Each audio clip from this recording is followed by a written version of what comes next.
दोस्तों, वैश्विक रक्षा बाजार में आज एक ऐसा अभूतपूर्व और शक्तिशाली महाभूकंप आया है जिसकी गूंज केवल मलेशिया की राजधानी कुआलालंपुर की सीमाओं तक सीमित नहीं रही है, बल्कि इसकी प्रचंड लहरों ने वॉशिंगटन के पेंटागन से लेकर पेरिस के एलिसी पैलेस और बीजिंग के सामरिक गलियारों को पूरी तरह झकझोर कर रख दिया है। मलेशिया में आयोजित DSA 2026 अंतर्राष्ट्रीय रक्षा प्रदर्शनी के मंच से रूस की सरकारी हथियार निर्यातक संस्था रोसोबोरोनेक्सपोर्ट ने एक ऐसी सनसनीखेज घोषणा की है जो आने वाले कई दशकों तक पूरी दुनिया के सैन्य और कूटनीतिक समीकरणों को एक नए और अनपेक्षित सिरे से परिभाषित करने वाली है। रूस ने आधिकारिक और सार्वजनिक तौर पर इस बात की पुष्टि कर दी है कि उनके सबसे आधुनिक, सबसे घातक और 5वीं पीढ़ी के एकमात्र ऑपरेशनल स्टेल्थ लड़ाकू विमान सुखोई Su-57 को आखिरकार एक नया और बहुत बड़ा अंतर्राष्ट्रीय खरीदार मिल गया है। हालांकि रूस ने कूटनीतिक मर्यादा, सुरक्षा प्रोटोकॉल और रणनीतिक गोपनीयता का हवाला देते हुए फिलहाल उस रहस्यमयी देश के नाम पर पूरी तरह से पर्दा डाल रखा है, लेकिन रक्षा जगत के माहिर खिलाड़ियों, अंतर्राष्ट्रीय कूटनीतिक संकेतों की बारीकियों को समझने वाले विशेषज्ञों और खुफिया एजेंसियों का ये साफ कहना है कि ये खरीदार दक्षिण पूर्व एशिया का कोई बहुत ही प्रभावशाली और सामरिक रूप से बेहद मजबूत देश है, जिसने पश्चिमी देशों की कड़ी शर्तों वाले विमानों के बजाय रूसी स्टेल्थ शक्ति पर अपना अंतिम दांव लगाया है। इस पूरी मेगा डील की गहराई और इसकी तकनीकी बारीकियों को अगर हम सामरिक नजरिए से विश्लेषित करें तो ये स्पष्ट होता है कि रूस ने ये ऐतिहासिक समझौता गवर्नमेंट टू गवर्नमेंट मॉडल पर किया है, जिसका सीधा मतलब ये है कि इस अरबों डॉलर के सौदे में किसी भी तरह के बिचौलिए या निजी एजेंट की कोई गुंजाइश नहीं है, और ये दो संप्रभु देशों की सत्ताओं के बीच का एक अटूट सैन्य भरोसा है। ये केवल विमानों की खरीद बिक्री का मामला नहीं है, बल्कि रूस ने इस बार एक ऐसा संपूर्ण डिफेंस इकोसिस्टम पैकेज पेश किया है जो किसी भी देश के लिए एक सपनों की डील जैसा है, जिसमें विमानों के साथ साथ विध्वंसक मिसाइल प्रणालियां, भविष्य की उन्नत तकनीकी सहायता, पायलटों और इंजीनियरों के लिए रूस की सबसे अत्याधुनिक अकादमियों में गहन प्रशिक्षण, और सबसे क्रांतिकारी बात यह है कि उस खरीदार देश की अपनी जमीन पर एक संपूर्ण मेंटेनेंस हब और स्पेयर पार्ट्स की निरंतर आपूर्ति सुनिश्चित करने का एक ठोस वादा शामिल है। अब तक की प्राप्त अनौपचारिक जानकारियों और कूटनीतिक रिपोर्टों के आधार पर जिस देश का नाम सबसे प्रमुखता से उभरकर सामने आ रहा है वो निश्चित रूप से इंडोनेशिया ही दिखाई देता है, क्योंकि हाल ही में इंडोनेशियाई रक्षा मंत्रालय ने एक ऐसा चौंकाने वाला और साहसिक फैसला लिया है जिसने फ्रांस के राफेल प्रोजेक्ट और यूरोपीय रक्षा निर्यात के भविष्य पर संकट के बादल मंडरा दिए हैं। इंडोनेशिया ने अंतर्राष्ट्रीय मंचों पर यह पूरी तरह स्पष्ट कर दिया है कि वो भविष्य में फ्रांस से राफेल लड़ाकू विमानों की कोई भी नई किश्त नहीं खरीदेगा, और वो केवल उन्हीं विमानों को स्वीकार करेगा जिनका अंतिम भुगतान पहले ही किया जा चुका है। इंडोनेशिया का ये रणनीतिक यू टर्न बिल्कुल साफ कर देता है कि जकार्ता अब पश्चिमी देशों के उन महंगे और जटिल विमानों के बजाय रूस के अदृश्य शिकारी Su-57 की ओर पूरी तरह से झुक चुका है, जिनमें स्टेल्थ तकनीक का अभाव है।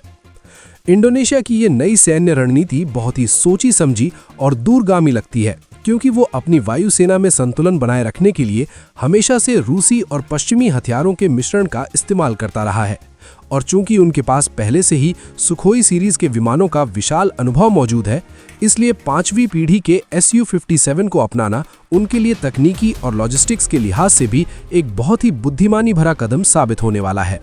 राफेल भले ही एक बेहतरीन लड़ाकू विमान हो, लेकिन जब बात भविष्य के हवाई युद्ध की आती है तो 5वीं पीढ़ी का स्टेल्थ विमान ही असली विजेता होता है, क्योंकि ये दुश्मन के रडार की नजरों से बचकर गहरे हवाई हमले करने में महारत रखता है। इस डील के वित्तीय गणित ने भी दुनिया भर के रक्षा विशेषज्ञों को हैरान कर दिया है, क्योंकि अगर हम अल्जीरिया के उदाहरण को देखें, जिसने 14 Su-57 विमानों का सौदा लगभग $2 अरब में किया था, तो उस हिसाब से इंडोनेशिया को एक विमान हथियारों के पैकेज और ट्रेनिंग के साथ लगभग $140 मिलियन का पड़ेगा, जबकि राफेल की प्रति यूनिट लागत कई बार $250 मिलियन को भी पार कर जाती है। आधे दाम पर राफेल से कहीं ज्यादा उन्नत स्टेल्थ तकनीक और बिना किसी कड़े राजनीतिक प्रतिबंध के साथ मिलना किसी भी राष्ट्र के लिए एक बहुत ही लाभकारी सौदा है, और यही वो सबसे मजबूत बिंदु है जिसने पश्चिमी रक्षा कंपनियों के दशकों पुराने वर्चस्व को एक सीधी और खुली चुनौती दे दी है। रूस की इस अभूतपूर्व कामयाबी ने अब भारत के भीतर भी एक बहुत ही गंभीर और जरूरी बहस को जन्म दे दिया है, क्योंकि भारतीय वायुसेना लंबे समय से अपनी गिरती हुई लड़ाकू क्षमता और पुराने पड़ते बेड़े को लेकर बेहद चिंतित है। हालांकि भारत ने अपनी पूरी ऊर्जा स्वदेशी 5वीं पीढ़ी के विमान AMCA पर लगा रखी है, लेकिन उसे वास्तविक युद्ध के लिए तैयार होने में अभी कई वर्षों का समय लगेगा। रक्षा विशेषज्ञों का एक बड़ा वर्ग अब ये पुरजोर मांग कर रहा है कि जब इंडोनेशिया जैसा देश राफेल को दरकिनार कर रूसी स्टेल्थ तकनीक पर अटूट भरोसा कर सकता है, तो भारत को भी अपने स्वदेशी विमान के तैयार होने तक अंतरिम अंतराल को भरने के लिए Su-57 के विकल्प को बहुत ही गंभीरता के साथ देखना चाहिए, क्योंकि हमारे पड़ोसी चीन के पास पहले से ही J-20 जैसा स्टेल्थ विमान मौजूद है।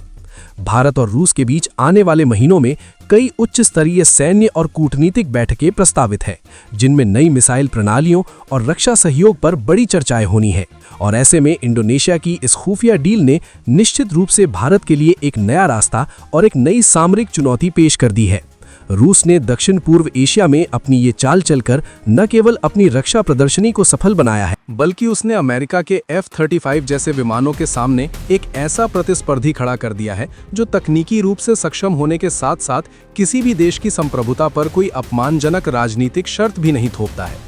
ये खबर आने वाले समय में पूरे हिंद प्रशांत क्षेत्र की सुरक्षा नीति और हवाई शक्ति संतुलन को पूरी तरह से बदलने वाली है, क्योंकि जब इंडोनेशिया के आसमान में Su-57 जैसे अदृश्य फाइटर गश्त करेंगे तो किसी भी दुश्मन देश के लिए हवाई सीमा का उल्लंघन करना लगभग नामुमकिन हो जाएगा। ये रूस की रक्षा कूटनीति की एक ऐसी ऐतिहासिक जीत है जो आने वाले समय में कई और एशियाई देशों को सुखोई की ओर फिर से आकर्षित करेगी। भारत के लिए ये समय बहुत ही नाजुक और महत्वपूर्ण है, क्योंकि हमें अपनी वर्तमान सुरक्षा जरूरतों और भविष्य की आत्मनिर्भरता के बीच एक बहुत ही बारीक संतुलन बनाना होगा। इंडोनेशिया का ये क्रांतिकारी कदम हमें ये सबक सिखाता है कि रक्षा के क्षेत्र में केवल ब्रांड नेम नहीं, बल्कि वास्तविक युद्ध क्षमता और तकनीकी श्रेष्ठता ही सबसे ऊपर होती है। Su-57 वर्तमान में दुनिया के उन गिने चुने विमानों में से एक है जिसे नज़रअंदाज करना किसी भी आधुनिक वायुसेना के लिए संभव नहीं है। आने वाले समय में जैसे जैसे इस गुप्त डील की और भी परतें खुलेंगी, ये पूरी तरह स्पष्ट हो जाएगा कि रूस ने किस तरह एक ही मास्टर स्ट्रोक से वैश्विक रक्षा बाजार का पूरा भूगोल बदल दिया है। अब पूरी दुनिया की नजरें केवल नई दिल्ली पर टिकी हैं कि क्या भारत भी अपने इस पुराने और विश्वसनीय साथी रूस के साथ इस अदृश्य स्टेल्थ फाइटर जेट की डील को लेकर कोई ऐसा बड़ा धमाका करता है जो दुश्मन के होश उड़ा दे। क्योंकि जो देश रक्षा तकनीक में आज निवेश करेगा वही कल की दुनिया पर राज करेगा, और भारत को अपनी श्रेष्ठता बनाए रखने के लिए अब किसी भी अवसर को हाथ से नहीं जाने देना चाहिए।